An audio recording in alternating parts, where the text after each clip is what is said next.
ம். அரசு சார்ந்த துறை, அரசு சார்ந்த துறையில் யார் இருக்கிறா அவங்களுடைய வீட்டில்? ஓகே.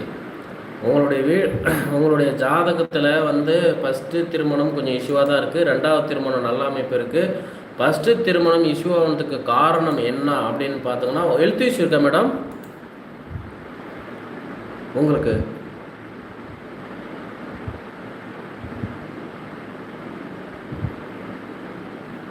ஓ ஓ ரைட். Okay madam. ஓகே. ஓ ம் ஓகே மேடம். ஸோ அதாவது உங்களுடைய ஜாதகம் கொஞ்சம் நல்ல ஜாதகம் தான் இருந்தாலும் இந்த ப்ராப்ளம்லாம் வந்ததுக்கு காரணம் அப்படிங்கிறது குலதெய்வம் ப்ராப்ளம் அப்படிங்கிறது இருக்குது. ஸோ 5ஆம் பாவம் இஷ்யூவாக இருக்குது. குலதெய்வம் ப்ராப்ளம் அப்படிங்கிறது ஓடிட்டுருக்கு இப்போ.